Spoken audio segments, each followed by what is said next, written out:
From Eastern Naturals, let's move now to legal matters of a different kind. National Treasury has reiterated its intention to reinstate the controversial exemption it granted Eskom. It allows the utility not to report irregular, fruitless and wasteful expenditure in its financials. For more on this, we're joined now by the South African National Energy Development Institute Secretariat, Professor Sampson Mamphweli. Prof, good to have you, and thank you very much for coming on tonight to help us in this conversation. Despite public outcry, Treasury still believes we can just go back, amend this proposal, and still go ahead with it. And we'll touch on some of the issues that they are saying are critical here. But from where you're standing, what are the grounds, if there are any? Because, I mean, if you ask civil society, if you ask some energy experts, if you ask the unions, for example, they are finding no grounds whatsoever for us to have this exemption in place. Good evening, Tavo and the viewers.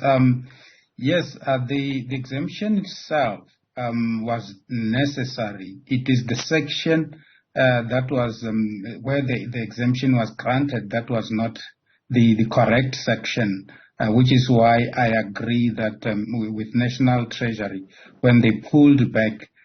So they were supposed to exempt Eskom on the procurement side of things and not on the reporting side of things. So in terms of the Constitution, section 217 of the Constitution, it provides the guiding principles when it comes to public procurement, and those principles are fairness, equitability, transparency, competitiveness, cost effectiveness. And then Section 51 of the Public Finance Management Act, the PFMA, which is where the exemption is being done, places the responsibility on the accounting authority of the various departments and public entities that are listed to ensure that their procurement processes and procedures are in line with the provision of the Constitution and the provision of the PFMA. And then we have the Preferential Procurement Policy Framework, Act 5 of 2000, with its regulations that is used basically as a guideline to develop procurement processes and systems for government and public entities that are listed. So in this case, Eskom has got their own procurement policy that is flowing from the pieces of legislation that I have listed above.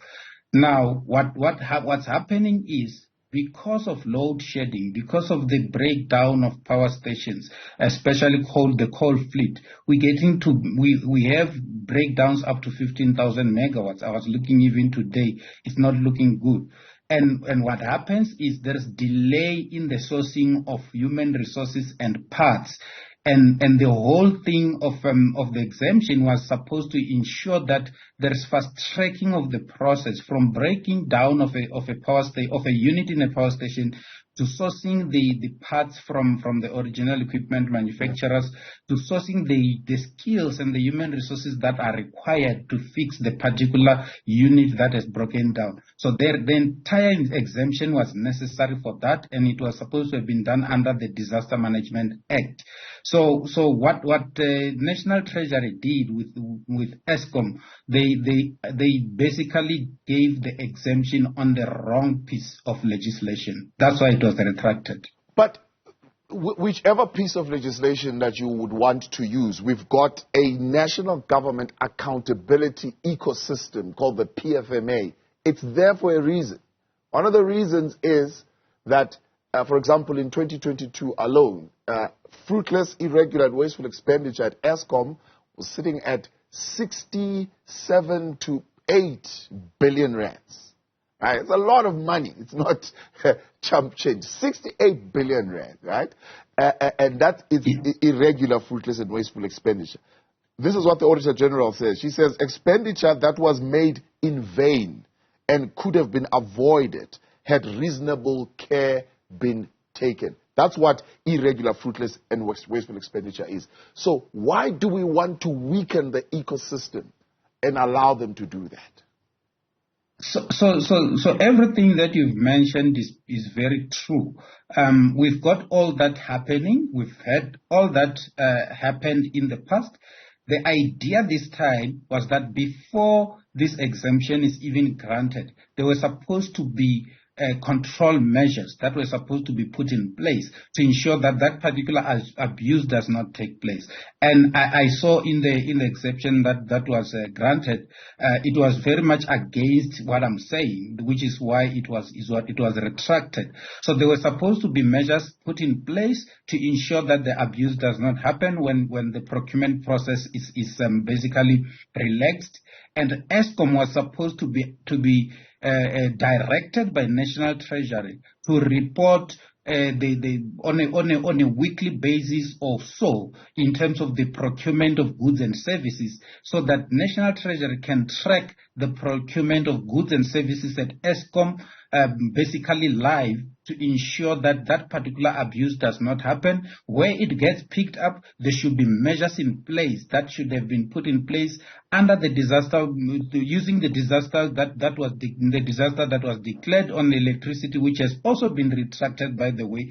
So the difficulty that the National Treasury and Eskom are going to face is that as things stand, the national state of disaster is no longer in force.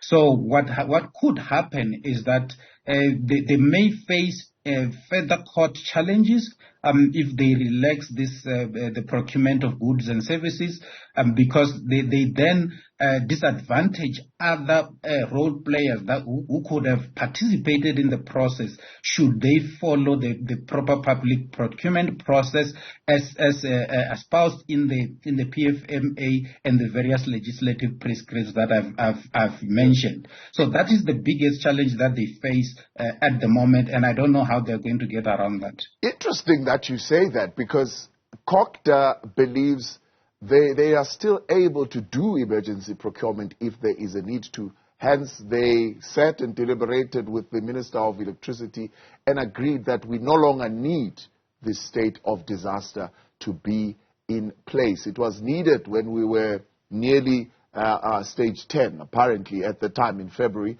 and that could have been a disaster, and therefore we needed it to be in place. Now we seem to be looking a little bit better.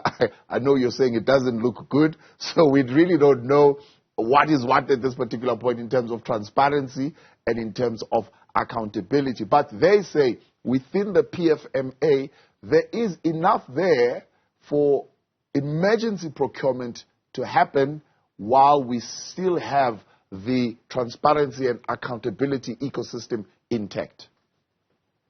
I partly disagree with what they say. If you look at the provisions of the PFMA and you look at the various parts that talk to emergency procurement, those are very, very difficult to invoke when you want to do emergency procurement. You can't simply say, I want to buy a part for emergency because there will be load shedding. You can't do that. Emergency procurement is, there's somebody, I'm just giving a general example. There's somebody locked in a room somewhere at Eskom, and we need some emergency team to go in there and break the door and remove that particular person. That is the kind of emergency that the PFMA will allow you to do. They will allow you to go and call those people who deal with locks and stuff and then run and unlock the person. That's an emergency according to the PFMA. Now you look at the some of the provisions of the PFMA. When you look at original equipment manufacturers, for instance, there are provisions for what we call single source suppliers and sole source suppliers of various equipments, but those also have got limitations because they're subject to challenge. I mean, if you say this particular boiler was made by Prof Mamphweli and it has broken down, but in the past it was being serviced by Thabo. But because we need to fix it now, we are going to go to Prof Mamphweli because he's the original equipment manufacturer. Thabo can then come up and say, but I've been fixing this boiler for the past 10 years. How do you then skip me and go straight to the original equipment manufacturer. Those are some of the things that we need to look at when it comes to procurement at Eskom and the PFMA and the various legislative prescripts that are around the procurement of goods and services at Eskom. So, in short, they are at this particular point opening themselves up to some legal challenges. However, this is not the story, Prof, that we are being given. For example, the acting DG says the big issue here is not even just Eskom, but it is all what they call market-facing SOEs that have this extra burden of reporting on irregular, fruitless, and wasteful expenditure when other players who are not government in the private sector don't have that reporting requirement. And therefore, those players end up having better financial statements, I suppose, than Eskom and other SOEs to be able to go and raise funds in the financial markets. Yeah, I don't think they end up with better financial statements. They end up with easy financial statements, I would say, because then they don't have a laborious reporting process, as opposed to entities like Eskom that has got this laborious procurement process and a laborious reporting process. But the reporting, in my view, it's absolutely necessary. The procurement process is the one that needs to be eased, but with measures in place to ensure that the easing of the procurement process does not get abused by those who would take advantage of the situation. For instance, with the disaster management, with the national state of disaster declared, there were rumors, and I must qualify this. There were rumors that some people were using the same national state of disaster to procure things that have got absolutely nothing to do with load shedding and to enrich themselves. That is partly the reason why government had to move in and stop that national state of disaster, because if you look at the reasons behind the declaration of the state of disaster, those reasons have not disappeared. We're still sitting in stage 4 load shedding. We still have about 15,000 megawatts that we lose to the breakdown of the coal fleet in South Africa. We still have a lot of partial load losses at Eskom power stations. So in total, we're sitting at about 17,000 megawatts. That is very highly vulnerable. As things stand, we don't have load shedding because the factories have closed. So the demand has gone down. That's what I've picked up in the numbers.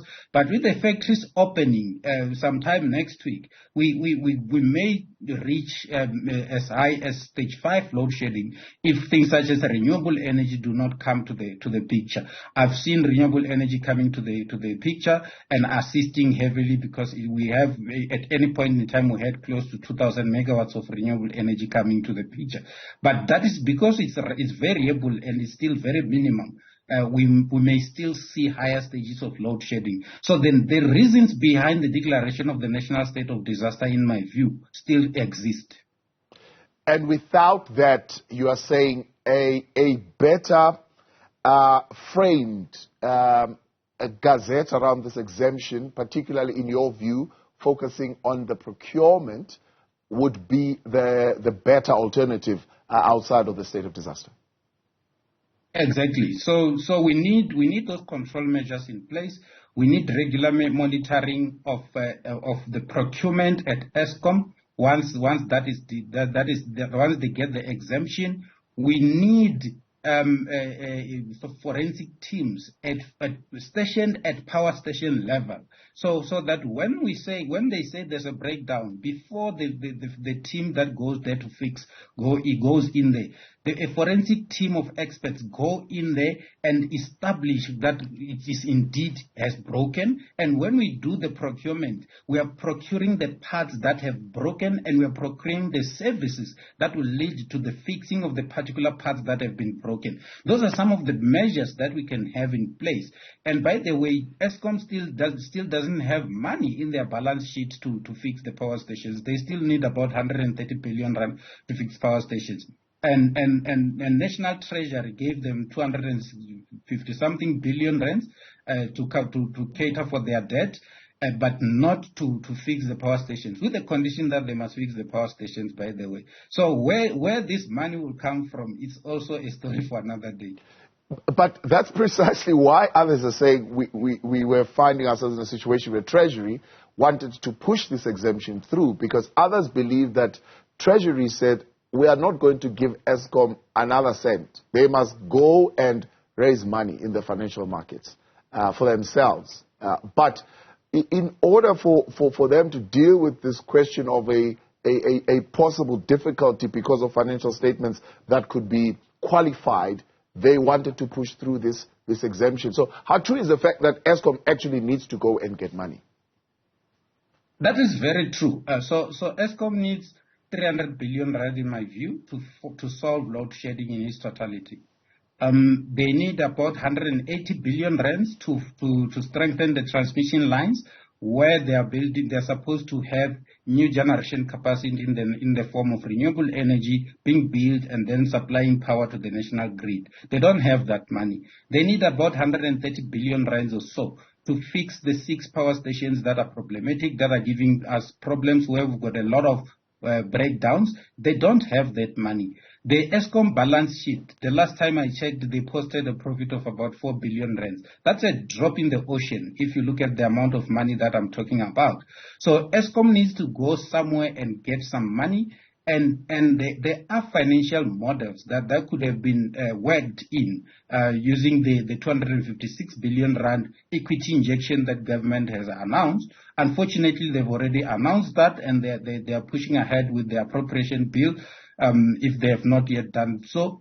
So that 256 billion rand, in my view, should have been used partly to fix the coal fleet, because even if Eskom goes out to the market to get to try and get funding, they are not going to get money to fix the coal fleet. Nobody in the financial market is financing coal.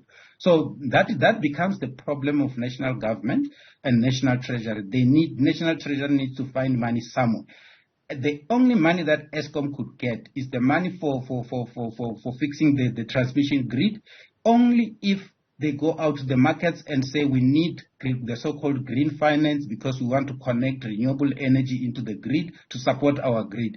That's the kind of money that they can get, and it will come at a much cheaper interest rate. If by any chance they get money to fix the power stations, the coal power stations, it will come at a very high interest rate, and it will add on to their problems. So the 250 billion rand that government has given Eskom is not going to be very much useful if they have to go and borrow another 130 to 150 billion rand to fix the coal fleet. So there is a need for someone to relook at the entire financial model that government used when they came up with the 250 billion. And we have some models somehow out there. Prof, appreciate your time. Thank you very much for your intervention tonight. Professor Sampson Mamphweli there.